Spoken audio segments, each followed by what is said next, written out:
മലയാള ചെറുകഥാ സാഹിത്യത്തിലെ ഒരു സ്ത്രീപക്ഷ എഴുത്തുകാരിയായിരുന്നു ഗീതാ ഹിരണ്യൻ. ഒറ്റ സ്നാപ്പിൽ ഒതുക്കാനാവില്ല ഒരു സ്ത്രീജന്മ സത്യം, അസംഘടിത എന്നിവ അവരുടെ പ്രധാനപ്പെട്ട കഥാസമാഹാരങ്ങളാണ്. സ്ത്രീയുടെ നൊമ്പരങ്ങളും സ്വാതന്ത്ര്യവും പ്രത്യേക കാഴ്ചപ്പാടിലൂടെയാണ് ഗീതാ ഹിരണ്യൻ തൻ്റെ കഥകളിൽ അവതരിപ്പിച്ചത്.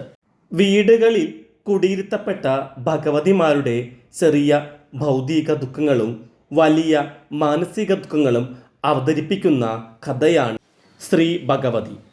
പുരുഷ മേധാവിത്വ സമൂഹത്തിൽ പെണ്ണ് എന്ന വീട്ടുമൃഗത്തെയാണ് ശ്രീ ഭഗവതി എന്ന കഥയിലൂടെ ഗീതാ ഹിരണ്യൻ അവതരിപ്പിക്കുന്നത്.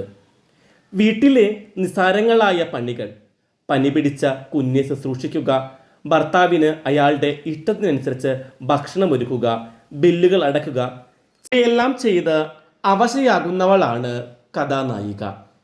പരിശീലനം നേടിയ ഒരു പട്ടിയുണ്ടെങ്കിൽ കുറേ പണികൾ അതിനെ കൊണ്ട് ചെയ്യിക്കാമായിരുന്നുവെന്ന് കഥാനായകൻ ചിന്തിക്കുന്നുണ്ട്. പെണ്ണിന് നിസാരമായ വീട്ടുകാര്യം, ആണിന് മഹത്തായ നാട്ടുകാര്യം.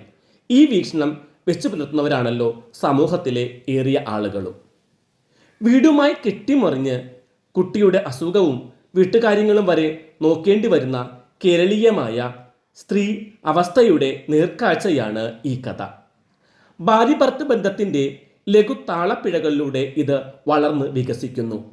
ഗീതാ ഹിരണ്യൻ്റെ സ്ത്രീ ഭഗവതി എന്ന കഥ സ്ത്രീപക്ഷ സ്വഭാവം പുലർത്തുന്നതാണ്. ഗാർഹികമായ സമ്മർദ്ദങ്ങൾ സ്ത്രീയിൽ സൃഷ്ടിക്കുന്ന പ്രതിസന്ധികൾ കഥയിൽ ഉടനീളം കാണാം. പുരുഷൻ സ്വന്തം പക്ഷത്ത് നിന്നുകൊണ്ട് സ്ത്രീയെ ഈ കഥയിൽ വിലയിരുത്തുന്നുണ്ട്. എല്ലാ കുറ്റത്തിൻ്റെയും ഉത്തരവാദി സ്ത്രീയാണെന്നാരോപിച്ച് പാർശ്വവൽക്കരിക്കാനുള്ള ശ്രമവും ഈ കഥയിൽ കാണാം. അതിനോടുള്ള പ്രതികരണം എന്ന നിലയിലാണ് കഥാനായികയുടെ ഇടയ്ക്കുള്ള ക്ഷോഭത്തെ കാണേണ്ടത്. രണ്ട് കഥാപാത്രങ്ങളാണ് പ്രധാനമായും ഈ കഥയിൽ വരുന്നത്. ഒന്ന് ഭർത്താവും രണ്ടാമത്തേത് ഭാര്യയും. ഭർത്താവാകട്ടെ തിരക്കുള്ള ഒരു പൊതുപ്രവർത്തകനാണ്. നൂറുകണക്കിന് അനുയായികളിൽ ഒരുവൻ എന്ന നിലയിൽ നിന്ന് വളർന്ന് വലിയ രാഷ്ട്രീയ മല്ലനായി വളരാൻ ആഗ്രഹിക്കുന്നയാളാണ്.